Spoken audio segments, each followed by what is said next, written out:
19 April অন্তর্বর্তী সরকারের press সচিব শফিকুল আলম তার ভেরিফাইড ফেসবুক পেজে একটি স্ট্যাটাস শেয়ার করেছেন। সেই স্ট্যাটাসটি নিয়ে রীতিমতো তোলপাড় শুরু হয়ে গিয়েছে। শফিকুল আলমের শেয়ার করা সেই পোস্টের ছবিতে একজন ব্যক্তিকে জীর্ণ শীর্ণ অবস্থায় দেখা যাচ্ছিল। ছবি দেখে সেই ব্যক্তিকে চেনার কোনো উপায় নেই, তবে পোস্ট থেকে জানা যায় তিনি স্বরাষ্ট্র মন্ত্রণালয়ের উপদেষ্টা। জানা যায়, স্বরাষ্ট্র উপদেষ্টা লেফটেন্যান্ট জেনারেল মোহাম্মদ জাহাঙ্গীর আলম চৌধুরী জোহরের নামাজ পড়তে মসজিদে গিয়েছিলেন। মসজিদে তার বসা অবস্থার একটি ছবি শেয়ার করে স্ট্যাটাস দেন তুহিন মাঝার নামের একজন ব্যক্তি।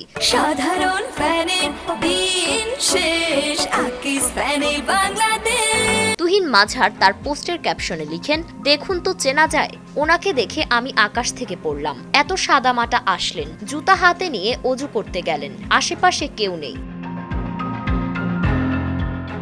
স্বরাষ্ট্র মন্ত্রণালয়ের মতো এত গুরুত্বপূর্ণ একটা জায়গার উপদেষ্টা, কিন্তু কোনো হই হুল্লার নেই। মানে উনি যে এখানে আসছেন, আলাদা কোনো উত্তেজনা নেই।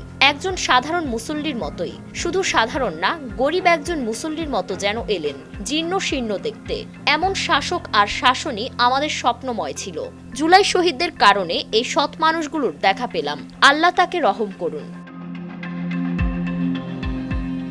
জাহাঙ্গীর আলমের এই ছবি ভাইরাল হতেই নেটিজেনরা তার প্রশংসা করতে শুরু করেন। এক নেটিজেন সেই পোস্টের কমেন্টে লিখেছেন, দেখুন অবসরপ্রাপ্ত লেফটেন্যান্ট জেনারেল আর ব্রিগেডিয়ার জেনারেলদের লাইফস্টাইল কেমন হয়, আপনারা তো ভালো করেই জানেন। তার উপর উনি স্বরাষ্ট্র উপদেষ্টা, তাই এটাকে আন্ডারমাইন করা যেতে পারলেও অবজ্ঞা করার সুযোগ নেই। আরেকজন লিখেছেন, উনি আসলেই খুব সহজ সরল জীবনযাপন করেন। ফারিন রহমান প্রীতি, নয়া দিগন্ত।